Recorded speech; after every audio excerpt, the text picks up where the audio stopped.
Hello everyone, I am Anushree और मैं आप सभी का स्वागत करती हूँ माइंड बूस्टिंग क्लासेस पर। इस वीडियो में मैं क्लास 7 सिविक्स का चैप्टर 1 एक्सप्लेन करने वाली हूँ। तो चलिए शुरू करते हैं इस वीडियो को। उससे पहले अगर आपने हमारे चैनल को सब्सक्राइब नहीं किया तो ज़रूर सब्सक्राइब कर दीजिए और बेल आइकन भी प्रेस कर दीजिए, जिससे आपको आगे आने वाली वीडियोज़ की नोटिफिकेशन समय पर मिलती रहे। चलिए चैप्टर 1 को शुरू करते हैं। तो इस चैप्टर का नाम है ऑन इक्वालिटी। ये चैप्टर इक्वालिटी के ऊपर है और ये चैप्टर आपको स्टोरी के थ्रू एक्सप्लेन किया गया है। तो इसमें स्टोरी है और यहाँ पर आप देख पा रहे होंगे Manjeet Kaur teacher, Teja Singh trader, Girish Rao student, Kanta Devi domestic worker और सुजाता कुमारी भी डोमेस्टिक वर्कर हैं। तो यहाँ पर ये सभी लाइन में लगे हुए हैं क्योंकि इलेक्शन का डे है। Kanta and her friend Sujata are waiting to cast their votes. तो देखिए, मंजीत कौर एक टीचर है, तेजा सिंह एक व्यापारी हैं, एक स्टूडेंट यहाँ पर खड़ा है और डोमेस्टिक वर्कर यानी काम करने वाले हम बोल सकते हैं, यानी ये काम करती हैं किसी घर में, झाड़ू पोछा या फिर काम वाली बाई। तो इस तरीके का इनका काम है, ठीक है। तो ये डोमेस्टिक वर्कर है। तो सुजाता और कांता दोनों दोस्त हैं आपस में। तो कांता और उसकी जो दोस्त थी सुजाता, वो वेट कर रही हैं कि वो वोट करने की उनकी बारी कब आएगी। तो कांता अपने दोस्त से बोलती है कि ये काफ़ी अच्छी चीज़ है हमारी कंट्री में कि हर किसी को बराबर का हक दिया जाता है और हर कोई वोट कर सकता है, चाहे वो गरीब हो या अमीर हो, सारे लोग वोट कर सकते हैं। और इवन जैन साहब is standing in the line with us. और जैन साहब जो कि इसके मालिक हैं, वो भी लाइन में खड़े हुए थे और बड़े बड़े लोग भी लाइन में थे। तो ये सोचती है कि देखो, सारे लोग एक साथ मिलकर खड़े हुए हैं और ऐसा कोई भी भेदभाव नहीं किया जा रहा है, हर किसी को वोट करने का अधिकार है, चाहे वो अमीर हो गरीब हो, कोई भी उसकी कास्ट हो और रिच हो पुअर हो, कोई भी वोट कर सकता है। तो ये बात उसे अच्छी लगी और वो अपने दोस्त से बोलती है कि ये कितनी अच्छी बात है। तो वो बोलती है यस। तो ऑन इक्वलिटी यानी ये भेदभाव के ऊपर चैप्टर है, इक्वलिटी के ऊपर चैप्टर है। तो इंडिया इज़ अ डेमोक्रेसी यानी इंडिया में हर किसी को वोट करने का अधिकार होता है, उसके रिलीजन जो भी हो, जैसा भी हो, वो पुअर या रिच, कोई फ़र्क नहीं पड़ता, हर कोई वोट कर सकता है, ठीक है। लोकतांत्रिक कंट्री है इंडिया, लोकतंत्र है ना, लोकतंत्र कंट्री है India. So India is a democracy और यहाँ पर लोगों के द्वारा गवर्नमेंट चूज़ की जाती है और लोग वोट करते हैं, फिर गवर्नमेंट बाद में चूज़ होती है ना। तो लोग वोट जो करते हैं उसमें हर कोई वोट कर सकता है। हमारे इंडिया में ये वाला सिस्टम है कि हर कोई वोट कर सकता है, ठीक है। तो क्लास 6 की बुक में हमने जाना था at the key elements of a democratic government. Democratic government के की एलिमेंट्स वाला हमने एक चैप्टर भी रीड किया था, उसे समझा भी था। तो उसमें इंक्लूड किया गया था peoples participation and resolution of conflict and equality and justice. तो इन सभी चीज़ों की हमने बात करी थी। Equality is the key feature of democracy and influences all aspects of its functioning. तो देखिए, इक्वलिटी, इक्वलिटी यानी सब समानता। इक्वलिटी का मतलब होता है समानता, है ना। तो समानता है तभी सारे लोग एक साथ मिलकर वोट करते हैं और कोई भी जज नहीं किया जाता किसी को भी, हर कोई वोट कर सकता है ना। तो इन दिस चैप्टर हम लोग पढ़ने वाले इक्वलिटी यानी समानता के बारे में और क्यों वो इम्पॉर्टेंट है और वो है क्या, और डेमोक्रेसी में उसका क्या रोल है, एंड वेदर और not everyone is equal in India. क्या हर कोई इंडिया में बराबर माना जाता है, क्या समानता है इंडिया में, ये सभी हम चीज़ पढ़ने वाले हैं कांता की स्टोरी के बारे में। से शुरू करते हैं कांता की स्टोरी से, फिर हम धीरे धीरे समझेंगे। तो यहाँ पर आप देख रहे होंगे अब्दुल रहमान आर्टिशन और हाउसवाइफ है, यहाँ पर कंसल्टेंट, गवर्नमेंट ऑफिसर भी खड़े हैं, मीडिया के लोग भी खड़े हैं, अनएम्प्लॉयड यानी बेरोजगार व्यक्ति भी खड़े हैं और इंडस्ट्रियलिस्ट भी खड़े हैं। तो यहाँ पर सारे लोग खड़े हैं वोट देने के लिए, ठीक है। और यहाँ पर सारे जो है वोट दे सकते हैं, हम देख पा रहे हैं, ठीक है। सभी एक ही लाइन में है, तो यहाँ कोई भी ज़्यादा, सारे समानता हम देख पा रहे हैं, कोई भी भेदभाव नहीं हो रहा है। तो बाद में क्या होता है, we will see you later Kanta, yes नमस्ते साहब। उसके जो साहब थे वो चले जाते हैं वोट देकर, तो वो उन्हें नमस्ते करती है, वो बोलते हैं हम तुम्हें बाद में मिलेंगे। Gudiya has been running fever and I have to take her to the hospital but I will have to finish the work at sahib house first and ask for some advance. तो वो कांता जो है वो बोलती है कि मुझे सबसे पहले जाना पड़ेगा अपने साहेब के घर में और वहाँ अच्छे से काम करके एडवांस लेने पड़ेंगे, क्योंकि मेरी गुड़िया जो है, गुड़िया यानी उसकी बेटी, उसकी तबीयत ख़राब है, वो फीवर हो रखा है, तो उसे हॉस्पिटल मुझे ले जाना है।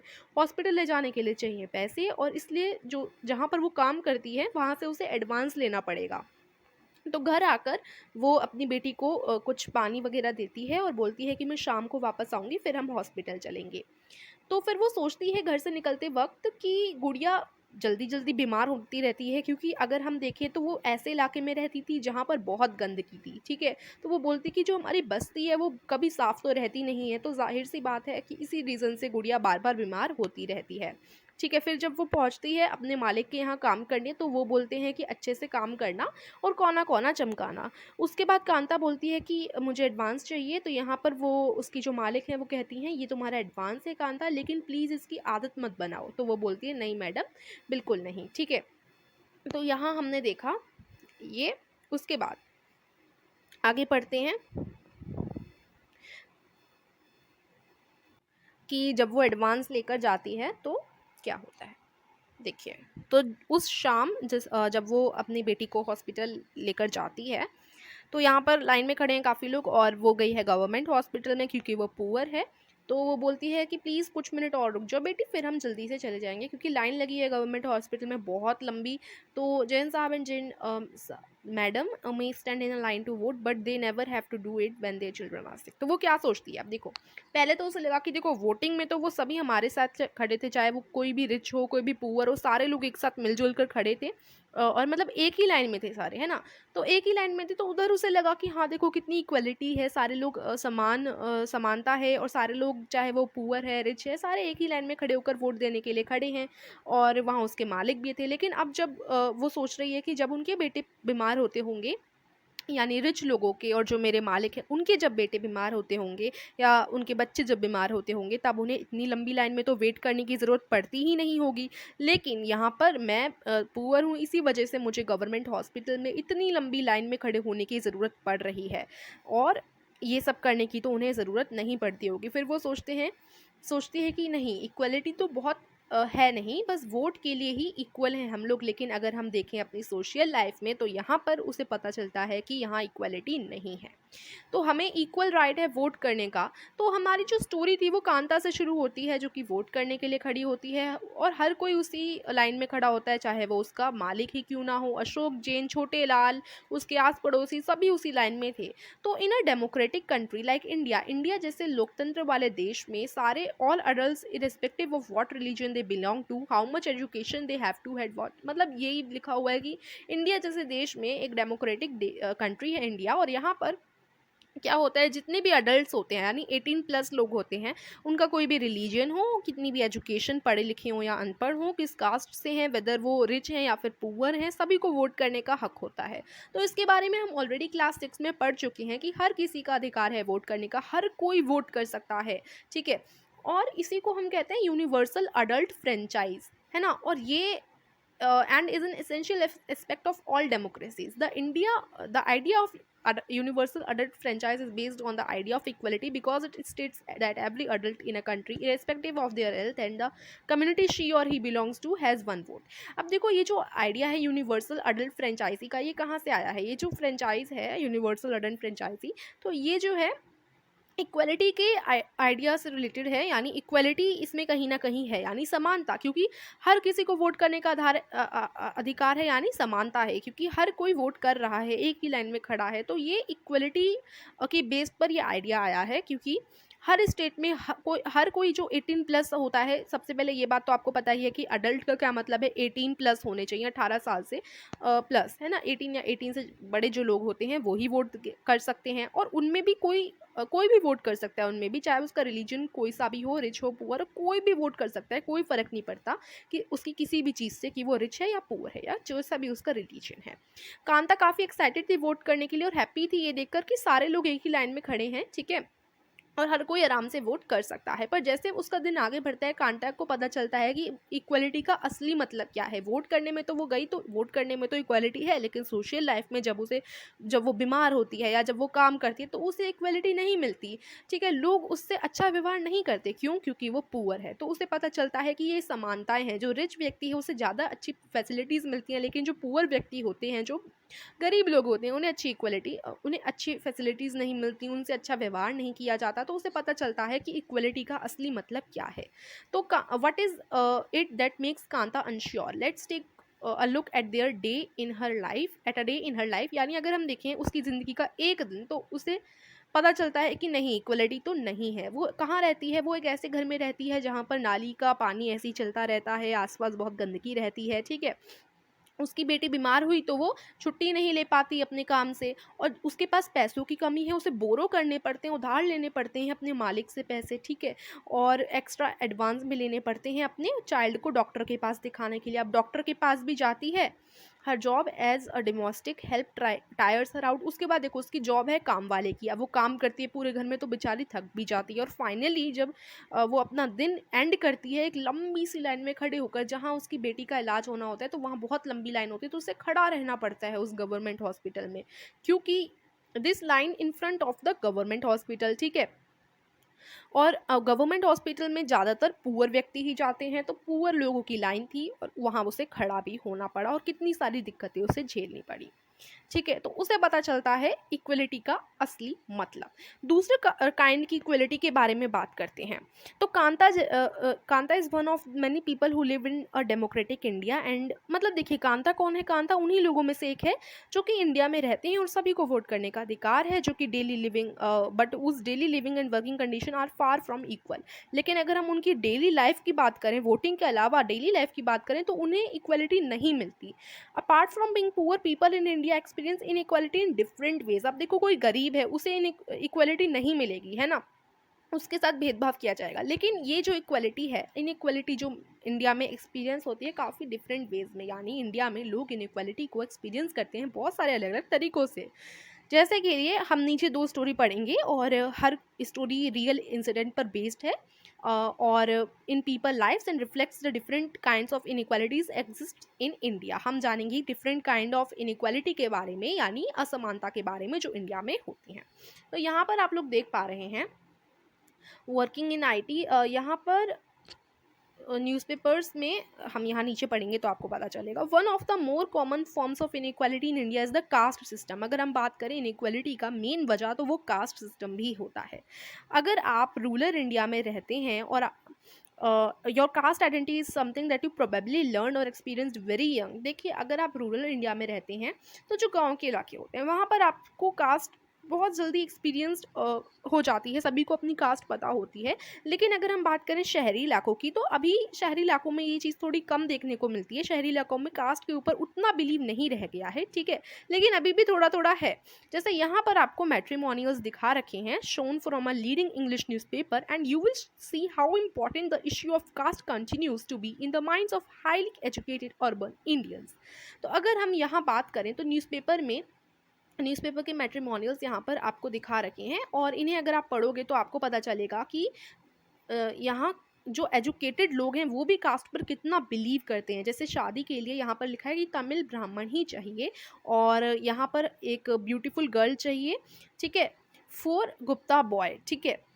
और वो यहाँ पर दिखा रखा है ये सब, है ना, जैसे आप देख पा रहे होंगे। तो यहाँ पर कह रखा है कि उसी कास्ट का चाहिए। तो अभी भी अगर आप देखें तो हमें पता चलेगा कि जो एजुकेटेड लोग भी हैं, पढ़े लिखे लोग भी हैं, उन्हें भी उनका भी माइंडसेट ऐसा ही है, और वो भी अभी कास्ट सिस्टम पर बिलीव कर रहे हैं, जो कि काफ़ी गलत है। अब हम स्टोरी पढ़ने वाले हैं दलित चाइल्ड की, जो कि स्कूल अटेंड करता है। हम ऑलरेडी पढ़ चुके हैं 6th क्लास में ना ये सब। देखिए 6th क्लास में हमने दलित के बारे में पढ़ा था। जो थोड़ी चीज़ें हैं वो हम ऑलरेडी पढ़ चुके हैं। तो अगर आपने 6th क्लास में वो चैप्टर अच्छे से समझा नहीं होगा, तो आपको इधर इस चैप्टर में अच्छे से समझ नहीं आ रहा होगा। जैसे यहाँ पर काफ़ी वर्ड्स आ रहे हैं, जैसे दलित हो गया, तो ये सारी चीज़ें हम ऑलरेडी पढ़ चुके हैं 6th क्लास में कि दलित का मतलब क्या होता है। तो हम दलित के बारे में 6th क्लास की बुक में पढ़ चुके हैं। Dalit is a term that the so called lower caste use to address themselves. जो लोअर कास्ट होते हैं, नीचे कास्ट के लोग होते हैं, जिनकी नीचे की जाति होती है, उन्हें हम दलित के नाम से बोला जाता है, ठीक है। वो खुद को एड्रेस करने के लिए दलित का यूज़ करते हैं। दलित का रियल मीनिंग होता है ब्रोकन, यानी टूटा हुआ, और इस वर्ड का यूज़ करके लोअर कास्ट को पॉइंट किया जाता है कि वो कैसे हैं, और यही how they were and continue to be seriously discriminated against. और इससे आप देख पा रहे होंगे कितना भेदभाव किया जाता है दलित्स के साथ, यानी जो नीची जाति के लोग हैं, लोअर कास्ट के लोग हैं, उनके साथ। तो हम बात करने वाले हैं ओम प्रकाश वाल्मीकि की। ये फेमस दलित राइटर हैं। उन्होंने अपनी ऑटोबायोग्राफी का मतलब खुद से लिखी हुई खुद की कहानी के बारे में वो ऑटोबायोग्राफी लिखते हैं, तो उन्होंने अपनी ऑटोबायोग्राफी में, एक झूठन नाम की उनकी ऑटोबायोग्राफी है, उसमें उन्होंने अपनी कहानी बताई है। अपनी कहानी खुद से बताना यानी ऑटोबायोग्राफी, ठीक है। और अगर किसी की स्टोरी कोई और बताता है तो उसे बायोग्राफी कहा जाता है। ऑटो का मतलब खुद, बायोग्राफी का मतलब कोई किस्सा या अपनी लाइफ की स्टोरी। तो वो लिखते हैं, I had to sit away from the others in the class, यानी वो दलित थे और इसी वजह से उन्हें क्लास में दूसरों से अलग बैठना पड़ता था, और कभी कभी तो ज़मीन पर भी बैठना पड़ता था। मैट उनके लिए नहीं दी जाती थी, ख़त्म हो जाती थी, तो उन्हें ज़मीन पर बैठाया जाता था और हर किसी से पीछे बैठाया जाता था। कोई भी उनको छूना या उनके पास बैठना पसंद नहीं करता था। कभी कभी दरवाजे के पास भी बैठा दिया जाता था, और कभी कभी लोग उन्हें मार भी देते थे विदाउट एनी रीज़न। जब वो क्लास 4th में थे तो उन्हें याद है कि जो उनके जो हेड मास्टर थे, उन्होंने ओम प्रकाश यानी उन्हें बोला था कि वो स्कूल को साफ करें और प्लेग्राउंड को भी। अब देखिए, अगर कोई स्टूडेंट जा रहा है स्कूल में पढ़ने और उससे अगर टीचर बोले कि भाई तुम स्कूल को साफ करो, प्लेग्राउंड को साफ करो, तो उसको कैसा लगेगा। तो वो लिखते हैं कि प्लेग्राउंड बहुत बड़ा था और मैं बहुत छोटा था, because he was just in class 4th। वो सिर्फ क्लास 4th में थे और उन्हें पूरा प्लेग्राउंड साफ करने के लिए बोल दिया गया था। पूरा उनका शरीर मिट्टी से ढक गया था, उनका फेस मिट्टी से कवर हो गया था, डस्ट उनके मुंह में भी जाने लगी थी। The other children in my class were studying and I was sweeping. दूसरे बच्चे पढ़ रहे थे और मैं जो था वो साफ सफाई कर रहा था। तो आप सोच रहे होंगे उनको कितना बुरा लग रहा होगा। हेड मास्टर अपने रूम में बैठकर मुझे ही देख रहे थे और मुझे पानी तक नहीं पूछा गया और ना ही मुझे पानी पीने की इजाज़त थी।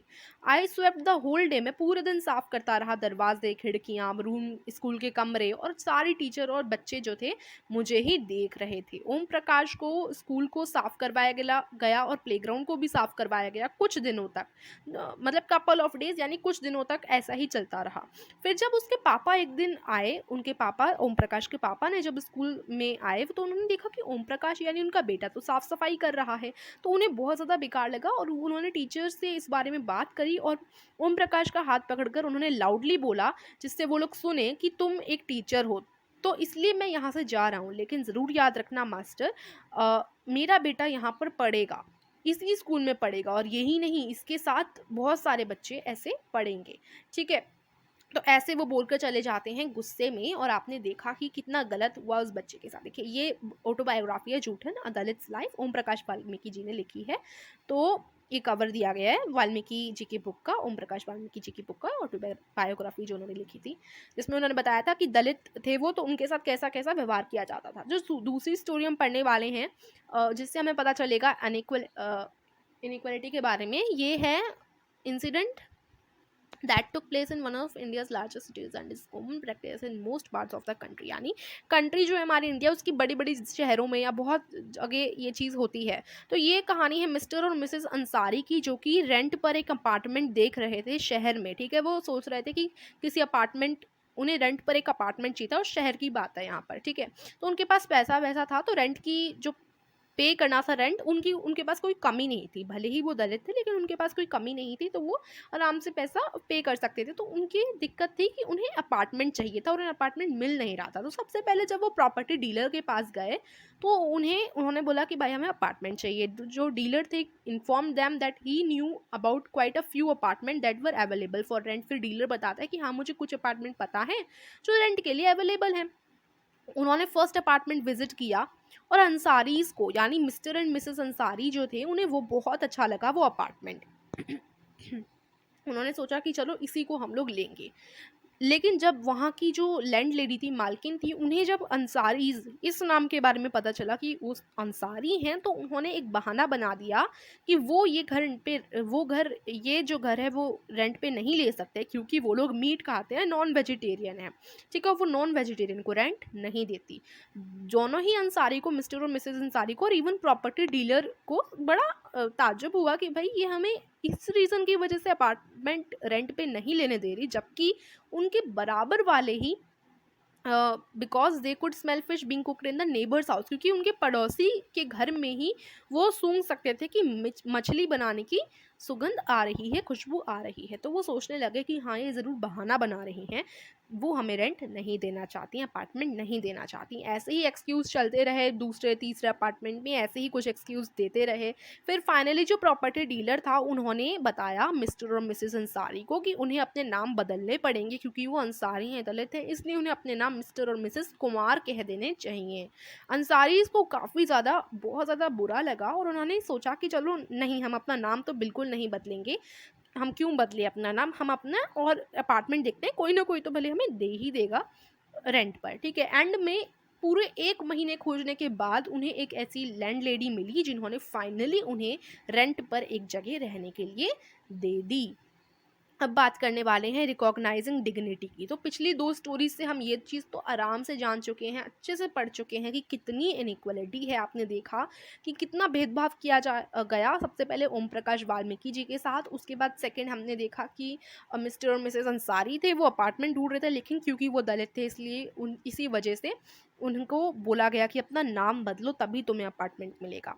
तो आपने देखा कि हम जिस कास्ट में पैदा होते हैं, जिस रिलीजन से हम होते हैं, जिस बैकग्राउंड, अमीर गरीब जो भी हैं, उस चीज़ से हम कौन हैं, हम अमीर हैं या गरीब हैं, और चाहे हम मेल हैं फीमेल हैं, हम कौन हैं, तो इन चीज़ों से ना लोगों के साथ क्या किया जाता है, भेदभाव किया जाता है, ठीक है।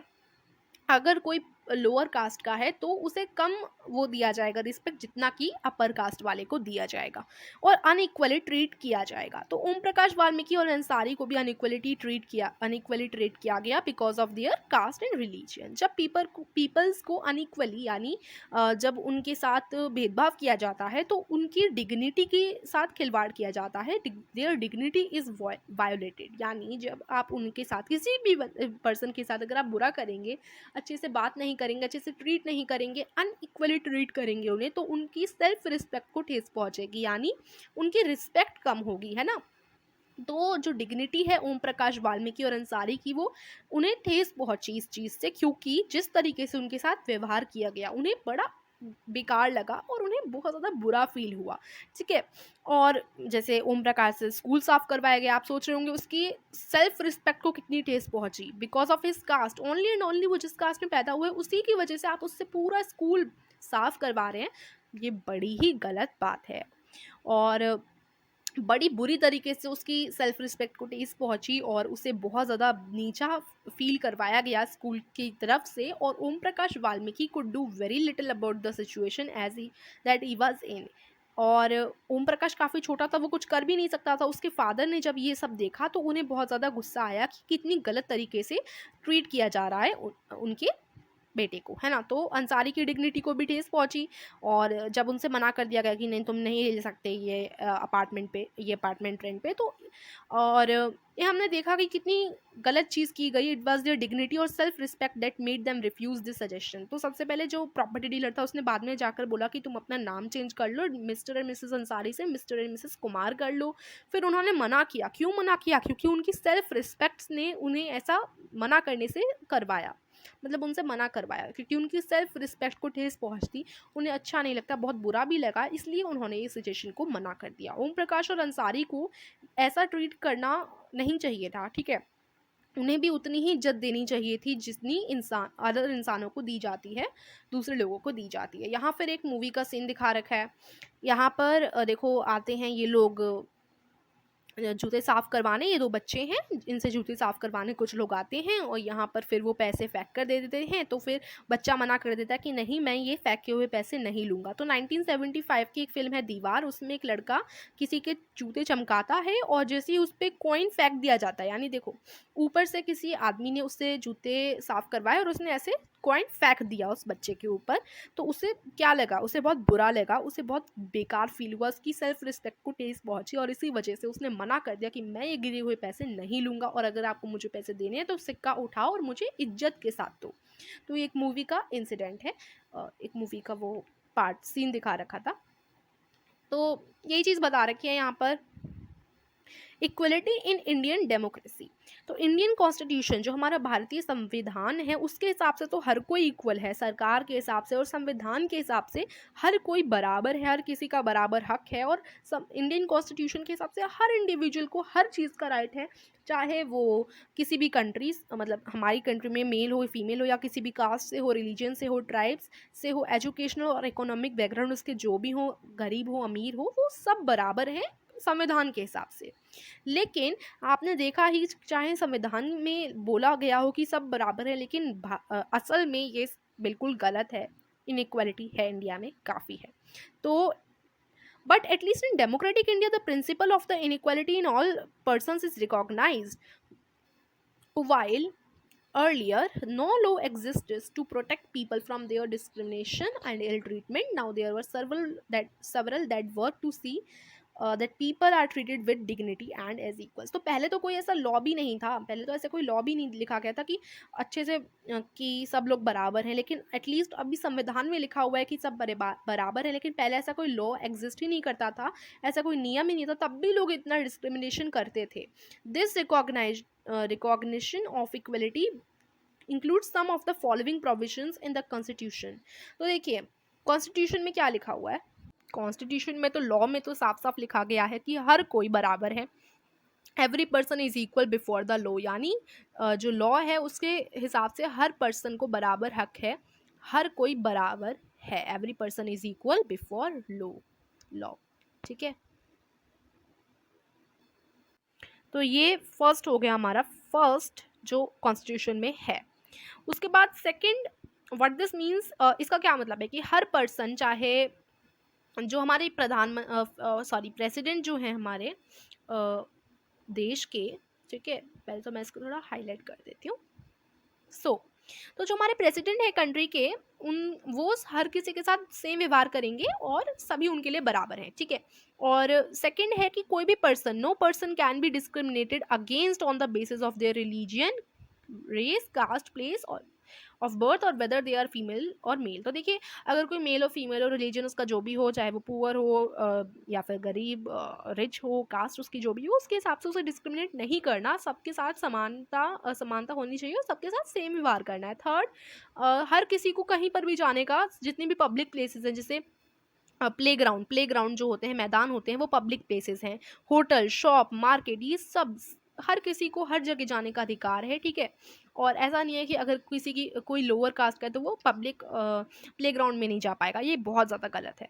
ठीक है, तो ये चीज़ लिखी गई है कि हर किसी को हर जगह जाने का अधिकार है। ठीक है, और जो पब्लिकली वेल्स होते हैं, यानी कुएँ होते हैं, सड़कें होती हैं, बाथिंग घाट होते हैं, हर किसी को हर कोई यूज़ कर सकता है। और fourth, untouchability has been abolished, यानी जो छुआछूत होती है, यानी अगर कोई लोअर कास्ट का है तो इसको नहीं छूना, इसके साथ नहीं रहना, उससे बात तक नहीं करनी, तो ये चीज़ भी बंद कर दी गई है। ठीक है, तो अब हम देख लेते हैं the two ways in which the government has tried to implement the equality that is guaranteed in the constitution, in first through laws and second through government programs और schemes to help disadvantage communities. तो देखिए यहाँ पर क्या बोला गया है कि दो तरीके हैं जिससे गवर्नमेंट ने कोशिश करी है कि ये जो इनइक्वालिटी होती है, जो असमानता होती है गरीबों के साथ या फिर लोअर कास्ट वाले लोगों के साथ, दलित के साथ, तो हमें उसे कैसे बंद करना चाहिए, उसके लिए गवर्नमेंट ने दो तरीके यूज़ किए हैं। फर्स्ट तो गवर्नमेंट प्रोग्राम और स्कीम चलाकर। ठीक है, देखिए सबसे पहले तो फर्स्ट जो है वो है कि कॉन्स्टिट्यूशन से, संविधान में लिखा हुआ है कि हर कोई बराबर है, तो संविधान में सब किसी का बराबर का दर्जा है, हर कोई बराबर है। और दूसरी चीज़ कि गवर्नमेंट ने कई सारे स्कीम्स चलाई हैं जिससे जो दलित हैं उन्हें काफ़ी ज़्यादा वो मिला है, क्या मिला है, देखिए उन्हें काफ़ी ज़्यादा हेल्प मिली है। ठीक है, तो इंडिया में सेवरल लॉज हैं, यानी काफ़ी सारे नियम हैं जिनमें लिखा हुआ है कि हर किसी इंसान को इक्वली ट्रीट करना है। और लॉ के अलावा, यानी ये जो कॉन्स्टिट्यूशन में सब लिखा हुआ है, इसके अलावा काफ़ी स्कीम्स भी चला रही है गवर्नमेंट, जिससे जो दलित हैं और जो ऐसी कम्युनिटीज़ हैं जिन्हें अनइक्वली ट्रीट किया जा रहा है, तो काफ़ी सेंचुरीज से, काफ़ी सदियों से ऐसा होते आ रहा है, लेकिन इन स्कीम्स ने काफ़ी ज़्यादा बड़ी अपॉर्चुनिटी दी है ऐसे लोगों को जिनके साथ ऐसा पास्ट में हुआ है। ठीक है, तो देखिए एक स्टेप गवर्नमेंट ने अपनी स्कीम से ये लिया है, एक स्कीम के बारे में यहाँ बात की गई है जो है मिड डे मील स्कीम। तो गवर्नमेंट जो स्कूल्स होते हैं उनमें जो है मिड डे मील स्कीम दी जाती है, यानी मिड डे मील दिया जाता है, और इसकी वजह से काफ़ी ज़्यादा फ़ायदा भी हुआ है। यानी स्कूल वाले ही बच्चों को पका हुआ खाना दे देते हैं। तो सबसे पहले ये स्कीम तमिलनाडु में चली थी और 2001 में शुरू हुई थी, और फिर सुप्रीम कोर्ट ने सभी गवर्नमेंट स्कूल्स में बोला कि सभी स्टेट के सभी गवर्नमेंट स्कूल इसी को चालू करेंगे और 6 महीने में ये शुरू हो जानी चाहिए। ये प्रोग्राम के काफ़ी पॉजिटिव इफ़ेक्ट्स भी आए, क्योंकि इसमें जो ज़्यादा से ज़्यादा पुअर चिल्ड्रन थे जिन्हें भोजन नहीं मिलता था, खाना नहीं मिलता था, वो स्कूल आने लगे क्योंकि स्कूल में खाना मिलेगा। तो मिड डे मील यानी जो लंच टाइम होता है उस समय स्कूल से ही खाना देने लगे, ठीक है। टीचर्स पहले बताते हैं कि पहले के जो बच्चे थे वो घर जाते थे खाना खाने के लिए और फिर वापस ही स्कूल नहीं आते थे, लेकिन अब क्या मिड डे मील दी जाती है स्कूल में ही खाना मिल जाता है, तो उनकी अटेंडेंस भी इम्प्रूव हुई है। उनकी जो मदर हैं, पहले अगर कोई काम पे जाती है किसी की मम्मी और फिर उन्हें आकर दोबारा से खाना बनाना पड़ता है, तो ऐसे करने की ज़रूरत नहीं रह गई। इस प्रोग्राम ने कास्ट से रिलेटेड जो पहले से प्रेजुडाइज्ड बने हुए थे, प्रेजुडाइजेस बनी हुई थी because of children of all caste in the school eat this meal together. देखिए ये चीज़ खत्म हो गई है कि हम पहले से सोचकर रखते हैं कि यार ये बेकार कास्ट का है, हम इसके साथ नहीं बैठना। तो ऐसी चीज़ भी खत्म होगी, क्योंकि अगर उस स्कूल में सभी कास्ट के लोग पढ़ते हैं तो वो सारे एक साथ बैठकर ही खाना खाते हैं और एक ही खाना खाते हैं, तो इससे ये चीज़ भी इम्प्रूव हुई है, ठीक है। और Dalit women have been employed to cook the meal, और कभी कभी तो किसी किसी स्कूल में दलित वुमेन को खाना बनाने के लिए बोला जाता है, यानी दलित वुमेन भी कुक करती हैं मील को। तो मिड डे मील प्रोग्राम को काफ़ी ज़्यादा अच्छा पॉजिटिव इफेक्ट रहा है, और इससे जो पुअर बच्चे हैं उनकी भूख भी कम हुई है। कभी कभी पुअर बच्चे स्कूल आते हैं, यानी जो गरीब हैं उन्हें खाना नहीं मिलता, तो भूखे पेट वो स्टडी पर भी कॉन्सेंट्रेट नहीं कर पाते, लेकिन अभी स्कूल में ही भोजन दे दिया गया है। इसी वजह से ये जो स्कीम है वो काफ़ी अच्छी रही है, ठीक है। तो गवर्नमेंट ऐसे ही स्कीम चलाती है, प्रोग्राम चलाती है जिससे इक्वलिटी ज़्यादा से ज़्यादा हो, समानता बढ़े, ठीक है। और mid day meal programme has help increase the enrolment and attendance of poor children in school. जैसा बताया, अटेंडेंस भी अच्छी हुई है और काफ़ी ज़्यादा बिग डिफरेंसेस आए हैं हमारी कंट्रीज़ में। और लेकिन फिर भी देखिए, there continues to be big differences in our country between school that are rich attend and those that the poor attend. अभी भी जो है इनइक्वालिटी ऐसे है कि देखिए, जो गरीब बच्चे हैं वो अलग स्कूल अटेंड करते हैं और अमीर बच्चे अलग स्कूल अटेंड करते हैं। कैसे कि अगर हम देखें तो जो गवर्नमेंट स्कूल है वो ज़्यादातर बोला जाता है कि दलित चिल्ड्रन ही उन्हें अटेंड करते हैं, और बाकी प्राइवेट स्कूल्स जो हैं वो रिच रिच अटेंड करते हैं, ऐसा बोला जाता है ना, और ऐसा होता भी है। तो even today there are several schools in the country in which Dalit children like Om Prakash Valmiki are discriminated against and treated unequally. अभी भी स्कूल में अभी भी काफ़ी ऐसे स्कूल हैं जहाँ पर दलित बच्चों को अच्छे से व्यवहार नहीं किया जाता उनके साथ, और जो दलित चिल्ड्रन होते हैं उन्हें ऐसे सिचुएशंस में डाल दिया जाता है जिससे उनके आत्मसम्मान को बहुत ठेस पहुंचती है, ठीक है। और लॉ है, यानी संविधान में लिखा हुआ है कि सबके साथ एक जैसा व्यवहार करना है, फिर भी लोग नहीं करते हैं। तो एक मेन रीज़न ये है ऐसा करने का, क्योंकि देखिए एटीट्यूड जो होता है वो धीरे धीरे ही चेंज होता है ना। बहुत धीरे धीरे ये चीज़ आती है कि भाई हमें ऐसा नहीं करना, हमें समानता बनाए रखनी है, तो ऐसा बहुत धीरे धीरे हो रहा है। और even though persons are aware, लोग जानते हैं कि डिस्क्रिमिनेशन है, अगेंस्ट द लॉ है, यानी नियम में लिखा हुआ है कि डिस्क्रिमिनेशन नहीं करना, फिर भी लोग कंटिन्यू करते हैं और लोगों को अनइक्वली ट्रीट करते हैं on the basis of their caste, religion, disability, economic status, and because वो वुमेन है, वुमेन के साथ देखिए अच्छा व्यवहार नहीं किया जाता, तो लोग जो हैं ऐसे ही कर रहे हैं। और जब लोगों का माइंडसेट बदलेगा, जब लोग माइंड से ये मानेंगे, अंदर उनके अंदर वो अच्छे से मानेंगे कि भाई हमें ऐसा नहीं करना और सभी समान हैं, सभी इंसान हैं, हमें सबके साथ सेम व्यवहार करना है, तभी ये चीज़ चेंज होगी, तभी ये चीज़ बदलेगी, ठीक है। उसके बाद यहाँ कहा गया है, ये सब मैं आपको ऐसे ही पढ़कर बता रही हूँ, देखो रीड नहीं कर रही, रीड करूँगी ना तो बहुत ज़्यादा लंबा वीडियो बनेगा, तो इसलिए मैं आपको जो भी लिखा है ना वो ऐसे ही ओरली बता रही हूँ, और मैं सब वही बता रही हूँ जो लिखा हुआ है ना। तो पढ़ मैं रही नहीं हूँ, लेकिन फिर भी चलो अंडरलाइन करती जाती हूँ। Establishing equality, okay. तो यहाँ क्या बोला गया है कि अभी भी इक्वलिटी ला पाना बड़ा मुश्किल हो रहा है, और अभी भी लोग स्ट्रगल कर रहे हैं इस चीज़ से। तो इसके बारे में हम इसी बुक में इसी चीज़ के बारे में थोड़ा और भी पढ़ेंगे आगे वाले चैप्टर्स में। अभी हम और जानते हैं क्या लिखा गया है यहाँ पर इस चैप्टर में। तो देखिए, डॉक्टर B.R. राव अम्बेडकर जी ने यहाँ पर कुछ अपने थॉट्स भी लिखे हैं। यहाँ पर ये लिखा है कि सेल्फ रिस्पेक्ट सबसे ज़्यादा कीमती होता है। Self respect most vital factor in life में, इसके बिना मैन जो है अधूरा होता है। और देखिए ये जो है ना, देखिए हमें हमेशा अपने सेल्फ रिस्पेक्ट के साथ जीना चाहिए और डिफ़िकल्टीज़ को ओवरकम करना चाहिए। देखिए, और यहाँ पर बोला गया है man is mortal everyone has to die, हर किसी को जाना है एक दिन इस दुनिया से। तो अच्छा यही होगा कि हम सेल्फ रिस्पेक्ट के साथ जाएं, यानी अगर हम अच्छी ज़िंदगी जिएंगे रिस्पेक्ट के साथ, तब वो अच्छा होगा। Nothing is more disgraceful for a brave man than to live life devoid of self respect. तो यही बोला गया कि सेल्फ रिस्पेक्ट बहुत ज़्यादा मोस्ट वाइटल रोल करता, मोस्ट वाइटल फैक्टर है लाइफ में, और इसी के साथ हमें अपनी ज़िंदगी जीनी चाहिए। सेल्फ रिस्पेक्ट हमेशा होना चाहिए, खुद का रिस्पेक्ट करो हमेशा, ठीक है। अगर आप खुद का रिस्पेक्ट ही नहीं करोगे तो ये तो बहुत ही ज़्यादा गलत बात हो जाएगी। और आप सोच रहे होंगे कि क्या इंडिया में ही ये सब होता है या फिर और जगह पे भी ऐसा होता है। देखिए, इनइक्वालिटी जो है बहुत ज़्यादा अलग कंट्रीज में भी होता है। देखिए, the truth is that in many democratic countries around the world, democratic country यानी जहाँ पर वोट देने का सबको अधिकार है, वहाँ पर तो भेदभाव नहीं होना चाहिए ना। लेकिन इंडिया भी एक डेमोक्रेटिक कंट्री है, यहाँ पर भी सभी लोग एक साथ मिलकर वोट देते हैं, सभी को अधिकार है वोट देने का, लेकिन फिर भी यहाँ पर डिस्क्रिमिनेशन होता है। ऐसी कई कंट्रीज़ हैं, ऐसी कई डेमोक्रेटिक कंट्रीज़ हैं जिनमें ये इश्यू अभी भी चल रहा है। फॉर एग्जाम्पल, अगर हम यूनाइटेड स्टेट्स ऑफ अमेरिका यानी यूएसए की बात करें, तो वहाँ जो अफ्रीकन अमेरिकन्स है, यानी जिनके जो पूर्वज थे, वो जिनके जो एंसेस्टर्स थे, वो नौकर की तरह काम करते थे और वो अभी अफ्रीका में रह रहे हैं, तो उन लोगों को अभी भी क्या किया जाता है, अनइक्वली ट्रीट किया जाता है। और this despite the fact that there was a movement in the late 1950s में एक ऐसा मूवमेंट हुआ था जिसमें equal right for African Americans के लिए क्या किया गया था, मूवमेंट किया गया था। African Americans were treated extremely unequally in the United state and denied equality through law. For example, अब देखिए जो वो लोग होते हैं, जैसे जो ब्लैक्स होते हैं या हम कहें अफ्रीकन अमेरिकन्स होते हैं, तो उनके साथ अभी भी बहुत ज़्यादा बेकार व्यवहार किया जाता है। जैसे कभी कभी क्या हुआ करता था कि जैसे कोई बस में ट्रैवल कर रहा है तो उसको हटा दिया जाता था। जैसे अगर कोई बैठा है, कोई बस में ट्रैवल कर रहा है और कोई आया, तो अगर वो मान लो कोई अफ्रीकन अमेरिकन है जो बस में ट्रैवल कर रहा है, तो उसे बस में ट्रैवल करने नहीं दिया जाता था, ठीक है। तो रोज़ा पार्क्स की यहाँ पर हम बात करते हैं। रोज़ा पार्क एक अफ्रीकन अमेरिकन वुमेन थी, ठीक है। तो क्या हुआ करता था, ब्लैक्स और वाइट, ब्लैक लोग यानी जो यूएसए है, वहाँ पर जो काले लोग हैं उनके साथ अभी भी ऐसा ही व्यवहार किया जाता है, ठीक है। तो रोज़ा पार्क्स इनमें से एक है जो कि एक अफ्रीकन अमेरिकन वुमेन है।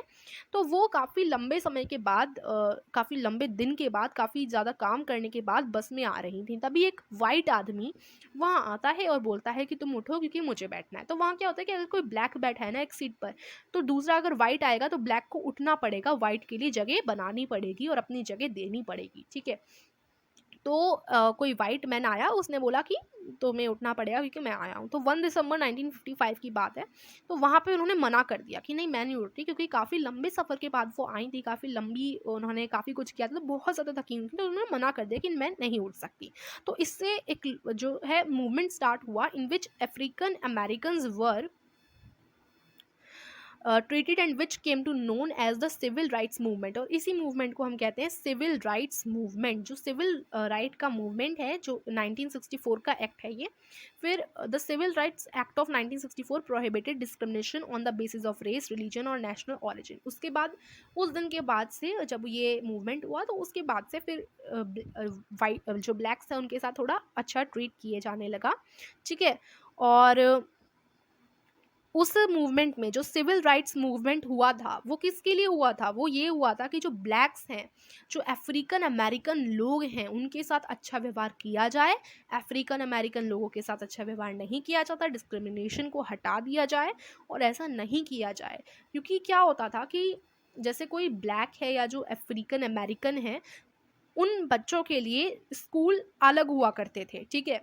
और जो है majority of African Americans continues to be among the poorest in the country. लेकिन अभी भी जो इस मूवमेंट के बाद भी उतना सुधार नहीं हुआ है। जैसे यहाँ इंडिया में दलित लोगों के साथ ऐसा व्यवहार किया जाता है, और दलित लोगों के साथ अभी भी आप देखोगे डे टू डे लाइफ में, अगर आप ध्यान दोगे तो अभी भी जो लोअर कास्ट के लोग होते हैं उनके साथ अच्छा व्यवहार नहीं किया जाता, डिस्क्रिमिनेशन कहीं ना कहीं अभी भी है। तो वहाँ पर भी अफ्रीकन अमेरिकन लोगों के साथ अभी भी एक्ट के बाद भी अच्छे से व्यवहार नहीं किया जाता। और जैसे यहाँ पर इंडिया में दलित लोग पुअरेस्ट होते हैं, वैसे ही अफ्रीकन अमेरिकन भी वहाँ पर पुअरेस्ट ही हैं, ठीक है। और वो सिर्फ गवर्नमेंट स्कूल को अफोर्ड कर सकते हैं, और गवर्नमेंट स्कूल में फ्यूअर फैसिलिटी होती हैं और पुअरली क्वालिफाइड टीचर होते हैं, इसी वजह से वो अच्छे से नहीं पढ़ पाते और प्राइवेट स्कूल में भी नहीं जा पाते, ठीक है। और जो वाइट होते हैं कंपेयर टू द ब्लैक्स, यानी जो वाइट हैं उनके साथ अभी भी अच्छा व्यवहार ही होता है, वो ही प्राइवेट स्कूल में जाते हैं क्योंकि वो रिच होते हैं और वहाँ गवर्नमेंट, और अगर कोई वाइट है तो वो ऐसे ही गवर्नमेंट स्कूल में जाता है जो कि बहुत अच्छे, कुछ बहुत अच्छे गवर्नमेंट स्कूल होते हैं, फिर उन्हीं में वाइट जाते हैं या तो फिर वो प्राइवेट में जाते हैं। तो हमने देखा कि रिच और पुअर के आधार पर, उनके रिलीजन के आधार पर, उनकी कास्ट के आधार पर अभी भी जो है डिस्क्रिमिनेशन चल रहा है, और डिस्क्रिमिनेशन इंडिया में ही नहीं दूसरे डेमोक्रेटिक कंट्रीज़ जैसे यूएसए इनमें भी चल रहा है। तो इस डिस्क्रिमिनेशन को हमें हटाना है, ठीक है।